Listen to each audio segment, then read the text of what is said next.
Hi everyone, Sienna here. I'm here at my home studio. I just wanted to share 3 things that we did in our class today. So, what happens in our neck throughout our day? First, we may sleep on the wrong pillow, right? And when we're lying on our side or on our back, our head might be pushed forward, or if we have too low of a pillow, our head might be kind of tilted to the side. Either way, you got to make sure that you have the right pillow. And the right pillow means that when you're lying down horizontally, that you're actually continuing your neck spine in accordance with your spine.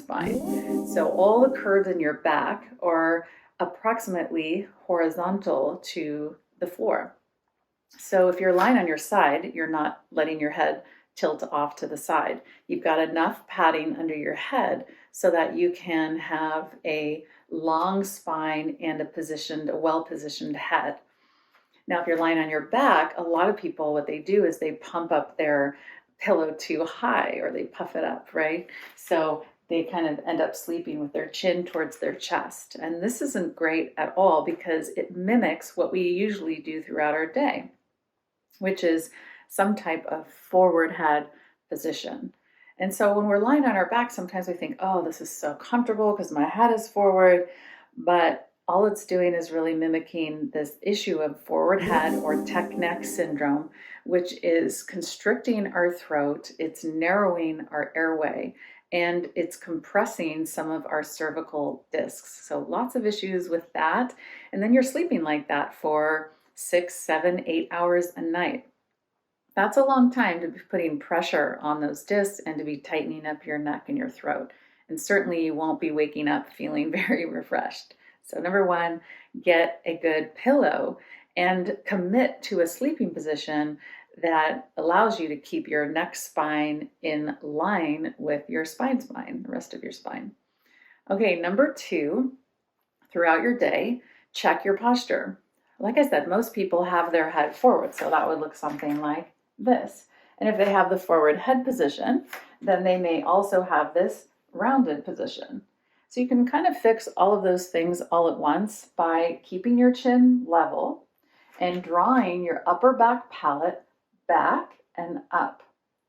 So it's not enough to pull your head back. You have to know how to pull your head back. Pulling your head back, if you just do it kind of an unconscious way, you might just be going like this. And when you do that, you flatten the neck and you compress the throat and you close the airways.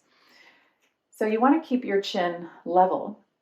And from the upper jaw, upper back palate, you want to pull it back and up. You want to make a little back and up, but you don't want to lower the chin. So keep your chin level, pull your upper back palate back and up, and that will lengthen the occipital ridge away from the back of your heart.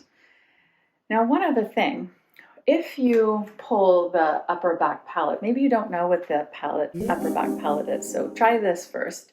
Take your tongue, the tip of your tongue, and put it in the upper front palate right behind the front of your teeth. Then take the tip of the tongue and drag it along the palate to the back. There'll be some speed bumps along the way until you can't get the tip of your tongue any further back. And then take the tip of your tongue and push it up and back. And that's your upper back palate. And that's the lift that you want to feel. So try it this way. Upper back palate up and back. And you feel the lift without dropping your chin. Now, if that feels tiring to you, that probably means that you have a weak neck. So that's number 3, is to strengthen your neck. Most of us have tension in our neck and shoulders, but it's not necessarily because they're only tight. It's also because they're weak. So this is what you can do. One of my favorite poses is headrest hands. So if you place your hands behind your head and you take your thumbs and scoop them underneath the occipital ridge, and then interlace your fingers here.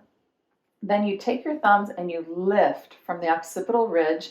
And notice when I do that, the chest naturally lifts.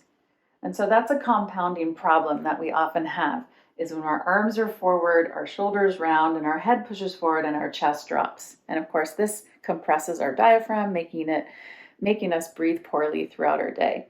So if you do this occipital lift pull back and up with the upper back palate, it naturally lifts your chest and it draws your shoulders back. And then if you release your arms by your side, then you can kind of have that good alignment and posture throughout your day. So those are my 3 tips. So you get the right pillow and you commit to a sleeping position. Then you take the palate back and up and align the ears over the shoulders. And then you do some neck strengthening to allow the neck to be strong so that your shoulders can actually be relaxed. All right, thanks for watching. Those are my tips. You can join me online at siennasmith.com, and I'll see you next time.